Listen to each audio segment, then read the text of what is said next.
An Silvester 2021 veröffentlichte Flume einen Teaser mit dem Titel Flume 2022.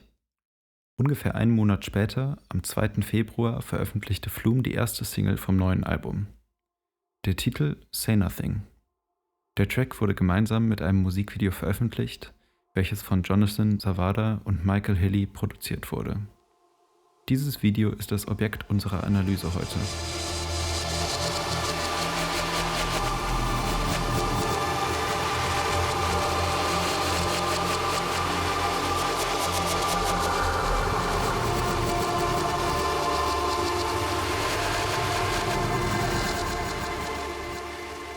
Die gefeaturete Sängerin auf dem Song ist Maya.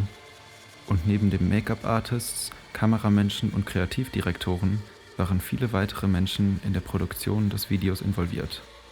Hier sind einige davon, die ich online gefunden habe. Da ich selbst ein Fan bin, war ich mega gespannt, nachdem ich den Teaser gesehen hatte und noch mehr, als die erste Single zu einem ganzen Album angekündigt wurde. Ich hatte sehr hohe Erwartungen, weil das Hi, This is Flume Mixtape von mir geliebt wurde und eigentlich fast alles andere, was Flume in der Vergangenheit kreiert hatte, auch. Der Teaser war großartig und die Visuals, die Visual Artist Jonathan Zawada designt hatte, waren total faszinierend. Für viele andere war das ähnlich. Flume hatte über die Jahre eine treue Fangemeinschaft angesammelt, die experimentelle, elektronische Musik liebte. Flumes Arbeit wurde von manchen Fans anhand von unglaublich hohen Standards gemessen.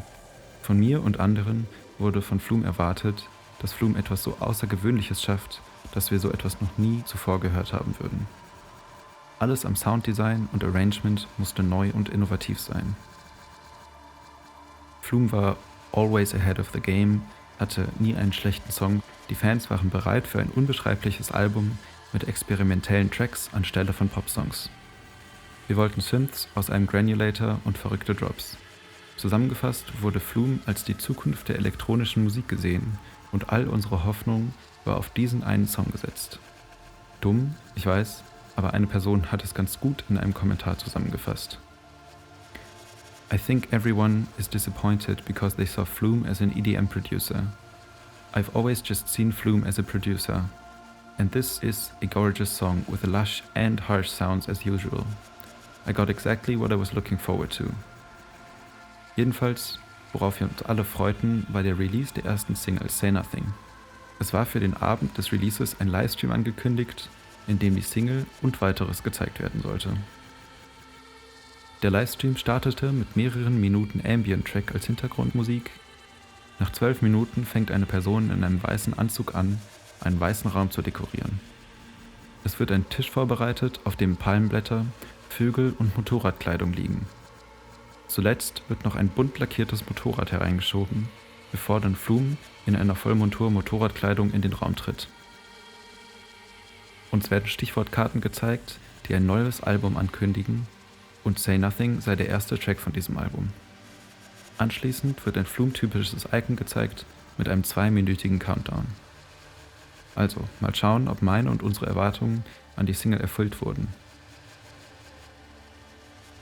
Jetzt, wo ihr das Video hoffentlich gesehen habt, wird vielleicht klar, warum es sinnvoll sein kann, eine Analyse anzusetzen. Es ist viel Raum für Interpretation und Spekulation offen. In den Kommentaren des Videos haben ein paar Menschen schon Ansätze für eine Interpretation gehabt. Es wird spekuliert, dass jemand in einem Motorradunfall stirbt und anschließend durch den Tod zurück zur Natur findet. Andere meinen, das Motorradrennen beschreibt den schnellen und anstrengenden Lebensstil von Flume als kunstschaffende und weltweit tourende Person.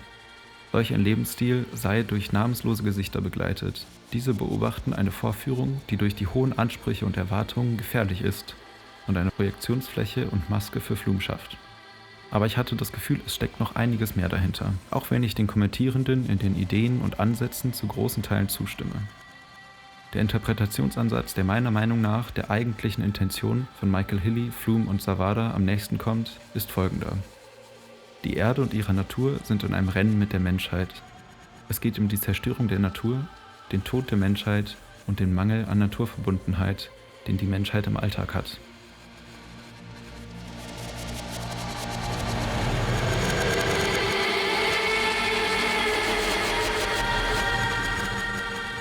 Wie eingangs erwähnt, wurde das neue Projekt durch das Flume 2022 Video angekündigt. In dem Teaser sehen wir über 3 Minuten eine sehr langsame Kamerafahrt in einen Wald hinein. Die Kamera fokussiert auf einen bunten Vogel, der an einem rosafarbenen Kabel kaut. Synchron zur Musik versinkt die Kamera im Auge des Vogels und uns werden wunderschöne, bunte Texturen gezeigt. Die Kamera schwebt durch abstrakte Berge und Täler und repräsentiert wahrscheinlich die Schönheit des Verstandes und des Innenlebens von Vögeln und anderen Tieren. Schon hier werden einige Aspekte aus dem folgenden Say Nothing Musikvideo angerissen. Der Mensch hat sich durch Bau von Infrastruktur die Natur untertan gemacht und beherrscht nun selbst die abgelegensten Orte. Hierdurch wird das Leben von wilden Tieren und Pflanzen beeinflusst und in den schlimmsten Fällen wird ihnen massiv geschadet. Aber schauen wir uns einmal an, was die Personen sagen, die das Video konzipiert und produziert haben. Die Ideen zu dem Musikvideo von Say Nothing wurden von Flume und Zavada entwickelt. Nachdem Flume über Jahre immer wieder auf Zavada verwiesen hatte, wenn es um Visualisierung ging, wurde Zavada angefragt und wurde anschließend ein immer relevanterer Teil der Kunst von Flume. Heutzutage erstellen die beiden Kunstwerke zusammen und kreieren so fast eine ganz eigene Welt. Auch Maya und Michael Hilly wurden als Kollaboration in das Projekt geholt und gemeinsam haben sie ein Video geschaffen, das die Konzeptwelt des neuen Albums stichprobenartig darstellt. Zavada scheint schon immer von dem Zusammenspiel aus Künstlichkeit und Natur fasziniert zu sein und es werden Referenzen zu alten Flume-Visuals hergestellt, die Blumenwiesen zeigen und ein atemberaubendes Bild der Natur skizzieren. Ein wichtiges Sample aus dem Song wurde von Flume und Zavada schon in einem früheren NFT eingebaut und klingt wie eine künstliche Vogelstimme. Es wird an vielen Stellen mit der Idee gespielt, dass die Menschen durch Technik etwas Kaltes und Lebloses geschaffen haben, das es nicht ganz schafft, die Schönheit der Natur zu imitieren. Während der Afterparty im Release-Livestream redeten Flume und Zavada darüber, was ihre Idee für das Albumkonzept war. Sie sagten, "What if Mother Nature could fight back and invest in things that protected her?" Was wäre, wenn die Natur zurückschlagen könnte und in Dinge investieren könnte, die sie beschützen? Das lyrische Ich in Say Nothing repräsentiert also die Erde, die sich vor der zerstörerischen Wirtschaftsweise der Menschen schützen möchte. As far as summer goes, I'm not even close to wearing you like clothes when nobody's home. Now I don't see your ghost everywhere I go. And as far as I know, you need me the most. Die Person, die hier angesprochen wird, ist die Menschheit. Die Natur spricht von einer Zukunft, in der die Spuren, die die Menschheit hinterlassen wird, verblassen. Die Menschen sind von einer funktionsfähigen Natur abhängig und nicht andersherum. Die obskure Vorstellung, dass wir die Welt oder das Klima retten müssten, ist und war immer falsch. Wir müssen viel eher uns vor einem Wandel retten, der die Erde aus einem spezifischen Zustand herauswirft, der uns das Leben ermöglicht. Now I'm not in the inside anymore, you talk but at the same time say nothing. Now all I see is daylight when you're gone. If you don't wanna say goodbye, say goodbye. Der Songtext zeugt davon, dass der Bezug des Partners zum lyrischen Ich verloren gegangen ist. Die Worte Ausreden und Entschuldigungen des Partners haben keine Bedeutung mehr, da nie ein Handeln gefolgt ist. Auch die Menschheit hat ihre Verbindung zur Natur verloren oder sogar willentlich zerstört. Anstatt diese Verbindung wieder aufzubauen, werden leere Phrasen gedroschen, die die Abhängigkeit nicht anerkennen und das Verhältnis zur Natur verschlechtern. In der Konzeptwelt von Zavada und Flume sieht die Natur als einzige Möglichkeit, sich von der Menschheit zu lösen und dafür zu sorgen, so wenig Kontakt wie möglich zu ihr zu haben. Menschen haben über die Jahrhunderte ihr Verständnis von der Natur vernachlässigt, was bei mangelndem Handeln zur Zerstörung und Auslöschung führen kann. Wir zerstören unseren Lebensraum, machen die Erde unbewohnbar und sorgen potenziell dafür, dass die Menschheit als Ganzes aussterben könnte. Die Position, die hier eingenommen wird, zeugt von dem Verständnis, dass wir als Gesellschaft so rigide und langsam im Handeln sind, dass der Untergang höchstwahrscheinlich geworden ist. Sie gibt sich fast damit zufrieden, dass es im Großen und Ganzen besser so ist, dass die Menschheit von der Erdoberfläche verschwinden könnte und will weitergedacht sogar aktiv dafür sorgen. Auf gewisse Weise zeigen uns die Natur und die Umwelt, dass sie sich durch diese Katastrophen und Krisen verteidigen und wie falsch die konstante Zerstörung unserer Lebensräume ist. Anders als das Video suggeriert, haben wir meiner Meinung nach zwar immer noch Zeit, die bald irreversiblen Konsequenzen unserer Ausbeutung zu verhindern. Trotzdem werden wir wahrscheinlich mit der Zeit gewisse Kipppunkte erreichen, die nicht mehr aufgehalten werden können und uns einen Planeten hinterlassen, der nicht mehr repariert werden kann. You're lying through your teeth when I turn my head, as far as subtleties, well it's not my best. Hurts to love and leave, I don't love you less. I saw it on your sleeves, you made such a mess. Im Musikvideo sehen wir eine Welt, in der jeder Fleck, der frei von menschlichem Einfluss ist, besser davon kommt. Und obwohl Unternehmen und Regierungen behaupten, daran etwas zu ändern, geschieht tatsächlich zu wenig. Die schrecklichen Katastrophen, die menschengemacht sind, nämlich Waldbrände, Ölpesten etc., haben uns eindeutig aufgezeigt, welche Folgen unser Eingreifen in die Natur haben kann. Und trotzdem haben wir weitergemacht. Heute reden PolitikerInnen und Aktivisti über die notwendigen Veränderungen an dem Ausbeutungssystem. Aber es passiert nichts, auch wenn offensichtliche Strategien existieren, die die Klimakatastrophe verhindern könnten. Über ein Problem zu reden, heißt nicht, es zu lösen, auch wenn sich dieser Trugschluss anscheinend in Wahlergebnissen und Umfragen niederschlägt. Es muss ein Handeln geben, sonst wird die Menschheit sich selber abschaffen. Oder wenn man so will, wird die Natur dafür sorgen. Sie wird sozusagen, wie im Video, zurückschlagen und die Menschen loswerden. In dem Musikvideo zu Say Nothing sehen wir, wie das Rennen zwischen Natur und Menschheit dazu führt, dass die Menschheit letztendlich verschlungen wird. Wir sehen menschliche Burger, Tiere, die menschliche Teile essen und verwesende Menschenkörper. Nach dem Versuch, die Natur zu unterwerfen, scheitert die Menschheit und wird von der Natur zurückgefordert. Die Natur sitzt weiterhin am Tisch, hat also die Oberhand und was übrig bleibt, sind Vögel als nächste intelligente Spezies. Diese Spezies jedoch lebt nicht, als ob sie über andere Wesen herrschen müsste. Auch die Schönheit der Vogelwelt im Vergleich zur Kälte des Künstlichen wird im Song durch das Vogeltrillern oder Pfeifen immer wieder demonstriert. Fast schon ist der Versuch, die Natur selber zu erschaffen, ein real existierendes Rennen zwischen der Menschheit und der Natur. Durch immer stärkeres Eingreifen in die natürlichen Abläufe unserer Umwelt verhindern wir die Entwicklung stabiler Ökosysteme. Technologischer Fortschritt verleitet uns dazu, die Welt nach unseren Vorstellungen zu formen, aber wir verstehen nicht, welche Folgen das haben kann. Und auch wenn wir es wissen, wird es im Namen des Profits und des Wohlstands ignoriert oder behauptet, das Eingreifen wäre nicht schädlich und unter Kontrolle. Wir versuchen so schnell zu wachsen, dass wir die Folgen des Überlebenswillens der Natur nicht mehr kontrollieren können.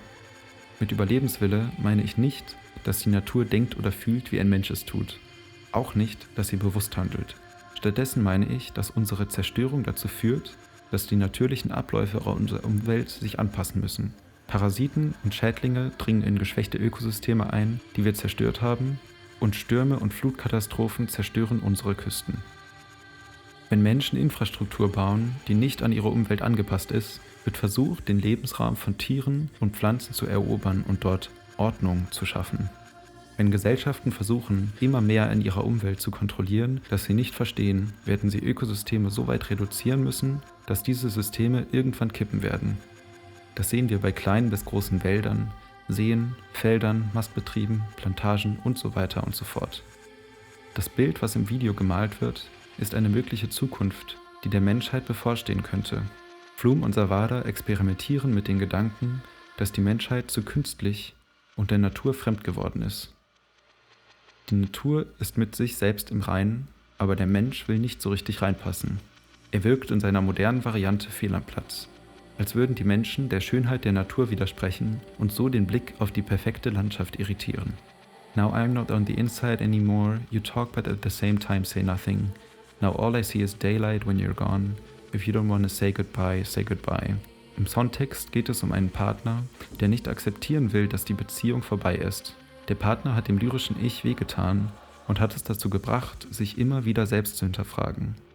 Ähnlich wollen die Menschen nicht akzeptieren, dass ihre Beziehung zur Erde fast vorbei ist.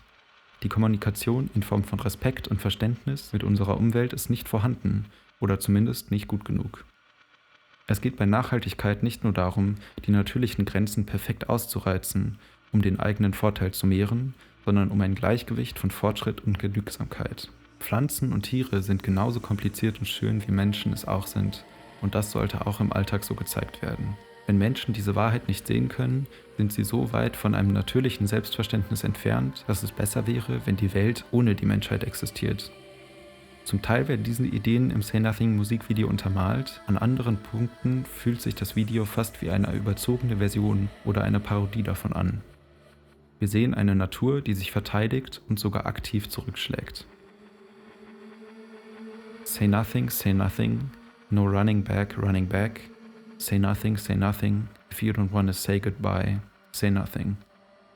Jetzt, wo die Natur befähigt ist, uns Menschen zu bekämpfen, ist das Einzige, was der Menschheit übrig bleibt, sich zu verabschieden. Es gibt für die Menschen keine Möglichkeit mehr, nachhaltig und im Einklang mit der Natur zu leben, da das Unverständnis zu groß ist. Auf eine Weise sagt in der Konzeptwelt das lyrische Ich, also die Erde, der Menschheit, danke für unsere Zeit zusammen. Es war schön mit dir, aber nicht einmal eine anständige Entschuldigung könnte jetzt noch irgendetwas wieder gut machen. Dieses Verständnis vom menschlichen Leben und dessen Wert vertritt auch das Voluntary Human Extinction Movement, kurz VHEMT oder Vehement. Also eine Bewegung, die sich für das freiwillige Aussterben der Menschheit einsetzt.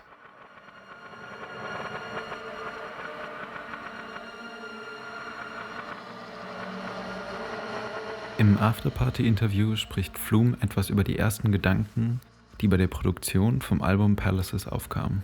Flume meint, die eigenen elektronischen Produktionen können leicht kalt und abwesend wirken und mit Vogelgesängen kann hier ein angenehmer Kontrast hergestellt werden.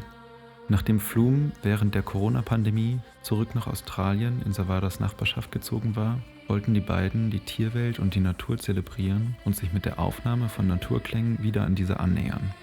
Während der Kamerafahrt im 2022-Teaser in den Wald hinein biegen sich die Bäume um die Kamera in einer Vulva-ähnlichen Form. Wir tauchen also metaphorisch in den Wald als Bauch, Uterus oder Wiege der Natur ein. Auch im Say Nothing Video sehen wir die Geburt als Teil eines natürlichen Prozesses. Der Embryo ist in einer natürlichen Umgebung und wird erst später durch menschliche Prägung zu dem naturfernen Wesen, das viele Menschen heutzutage sind. Flume und Savada sagen uns, dass die Natur uns erst das Leben ermöglicht. Dass, wenn wir es nicht schaffen, uns wieder an die Natur anzunähern, werden die Helfer der Natur, also Schnecken und Würmer, uns nach dem Sterben verschlingen und nach unserer Vorstellung gewaltsam und unschön aus unserer Illusion der Kontrolle und Überlegenheit herausholen. Die Menschheit wird, ohne dass etwas an sie erinnern kann, aussterben und wieder Teil der Natur werden. Die Musik im Album dient als Ansammlung von Klängen, die das im Musikvideo gezeigte Gesamtkonzept akzentuieren sollen. Die Faszination mit der Natur und der Frage, wie sich die Natur verteidigen würde, führte zu Investitionsideen. Laut Flume und Savada würde Mutter Natur zur Selbstverteidigung in das Reduzieren oder Töten von Menschen investieren. Vasektomien, Euthanasie, Rauchen, Robotik und so weiter. Wir sehen auf dem Anzug der einen Person, die Motorrad fährt, mehrere Logos, die bekannte Marken parodieren. Hier sind Unternehmen und Organisationen aufgelistet, die entweder direkt mit dem Sterben oder nicht geboren werden zu tun haben oder Produkte herstellen, die den Tod herbeiführen können. Darunter sind Kondome, Waffen, Vasektomien, Zigaretten, Medizin, Bier und so weiter. Außerdem finden wir Logos für Umweltschutzorganisationen wie PETA, Greenpeace, WWF oder Sea Shepherd. Weiterhin Robotik, stationäre Wirtschaft und Sterbehilfe. All das sind Ideen und Konzepte, die von der Freiwilliges Menschliches Aussterben-Bewegung, kurz Vehement, auch unterstützt werden. Hier sehen wir die direkte Umsetzung Flumes und Savadas Idee, wie sich die Natur durch Investitionen schützen kann. Wenn sie in Unternehmen investiert, die den Menschen schaden oder auf eine Art die Fortpflanzung kontrollieren oder hemmen, reduziert sich eventuell der Schaden in der Umwelt. Auch wenn nicht klar ist, ob Flume und Savada die Vehement-Bewegung unterstützen oder ihr angehören, werden wir uns ein wenig mit ihrer Philosophie befassen. Die Vehement-Bewegung ist eine Strömung, die 1991 gegründet wurde und das Motto vertritt, dass die Erde ohne Menschen besser dran wäre. Mögen wir lange leben und aussterben. Im Musikvideo sehen wir an vielen Stellen Hinweise auf die Vehement-Philosophie. Sticker auf dem Motorrad, Statistiken, die ihre Idee untermauern und später, als das Album released wurde, war bekannt, dass die Abkürzung DHL auf dem unbekannten Logo für Devalue Human Life steht.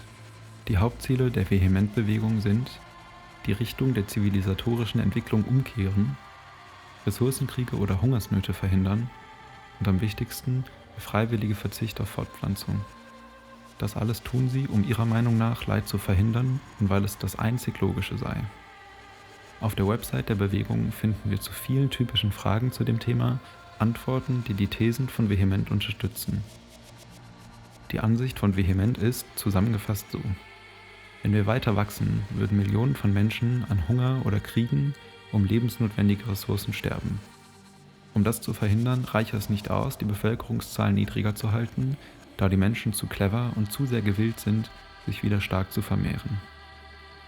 Wenn die Menschheit langsam ausstirbt, könne die Biosphäre der Erde wieder an Kraft und Gesundheit gewinnen. Beengte Verhältnisse und Ressourcenknappheit würden sich verbessern, wenn sich die Bevölkerungsdichte verringert.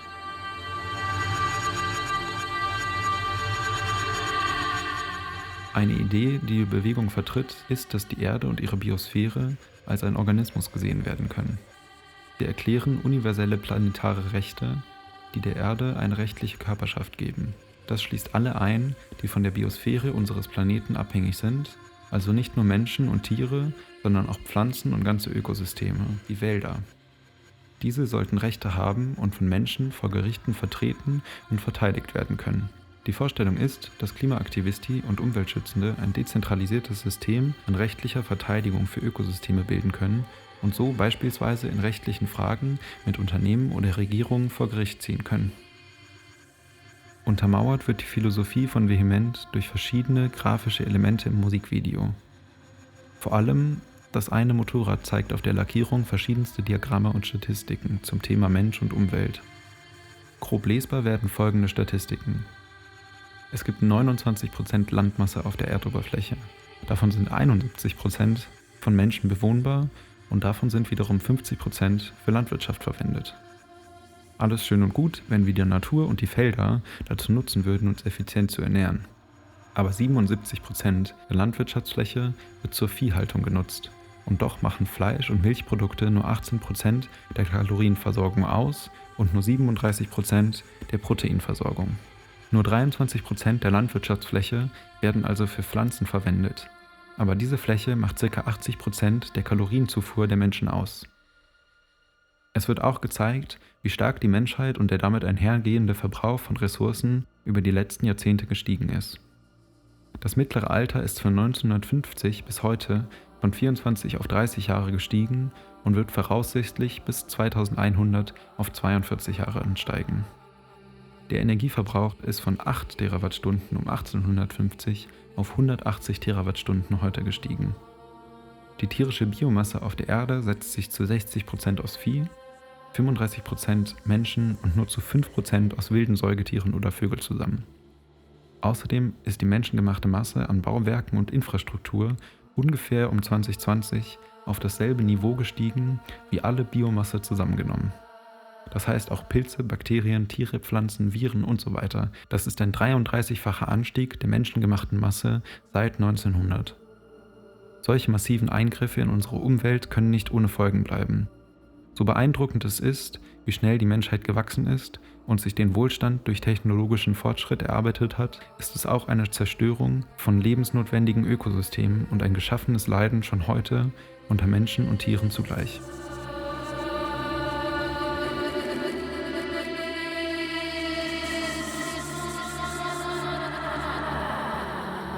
Ein potenzieller Ansatz, diese Probleme zu lösen, ist, laut der Vehement-Bewegung, der des freiwilligen Aussterbens. Der Mensch hat keinen Anspruch auf unendliches Wachstum und erst recht nicht auf die Herrschaft über und Dominanz von Tier- und Pflanzenwelt. Dieses Verständnis wird auch vom Devalue Human Life Motto auf dem gezeigten Motorrad gespiegelt. Menschliches Leben weniger zu werten, heißt nicht, es respektlos zu behandeln oder nicht mehr mit Liebe, Verständnis und Wohlwollen den Menschen gegenüberzutreten. Es heißt, den Menschen aus einer überholten Position und Selbstwahrnehmung rauszunehmen, in der wir uns allgegenwärtig wägen. Es bedeutet, Menschen, Tiere und Pflanzen wieder auf Augenhöhe zu bringen und dem menschlichen Leben nicht mehr Wert zuzuschreiben als dem tierischen oder pflanzlichen. Unterscheiden tun sich die Ideen von Vehement und Flume insofern, dass beim freiwilligen Aussterben eigentlich kein weiteres Leiden entstehen soll. Die Ansätze im Musikvideo zeugen eher von akzelerationistischen Vorstellungen. Akzelerationismus unterstützt beispielsweise den Fortschritt des Kapitalismus, in seinen extremsten Auswüchsen, um diesen somit schneller überwinden zu können. Es soll das Ende einer Wirtschaftsform also durch weitere Zerstörung und Leiden herbeigeführt werden. Einig sind sich die Menschen nicht, ob es dabei zum Aussterben der Menschheit kommt oder ob durch mehr Widerstand und Revolution anschließend weniger Leid und mehr Gemeinschaft gelingen kann. Die Vorstellungen der Vehementbewegung dagegen sprechen an keiner Stelle von beabsichtigtem Leid. Hier geht es darum, die Schäden, die die Menschheit über Jahrhunderte verursacht hat, über den Zeitraum des langsamen Aussterbens wieder rückgängig zu machen. Damit ist zum Beispiel Forschung zum Abbauen von nuklearem Abfall gemeint oder der langsame Rückbau der Agrarwirtschaft hin zu wieder vernässten Mooren. Auch wenn sich die Unterstützenden der Vehementbewegung bewusst sind, dass es unwahrscheinlich ist, dass sie mehr Unterstützung in der breiten Gesellschaft finden werden, haben sie an den meisten Stellen eine realistische Vorstellung von den potenziell schlimmen Folgen durch Klimawandel und vor allem Wachstum. Mindestens ein Schrumpfen unserer Wirtschaftsleistung muss meiner Meinung nach stattfinden, um eine nachhaltige Gesellschaft aufrechterhalten zu können. Der erste Earth Overshoot Day 1970 markiert den Zeitraum, ab dem wir Menschen nachgewiesenermaßen über unsere natürlichen Verhältnisse hinaus leben. Bei natürlichen Wachstumsgrenzen hilft es nicht, einfach mit technologischem Fortschritt noch mehr und mehr zu produzieren oder weiteren Luxus zu erschaffen, den sich in Zukunft kein Mensch mehr leisten kann. Sobald ökologische Grenzen überschritten werden, kann eine Wirtschaftsform nicht mehr nachhaltig sein und dieser Zustand ist schon vor Jahren oder sogar Jahrzehnten eingetreten. So wie es im Songtext von Say Nothing um den Schmerz geht, der mit dem Ende einer Beziehung einhergeht, ist es wahrscheinlich auch bei uns Menschen und der Natur.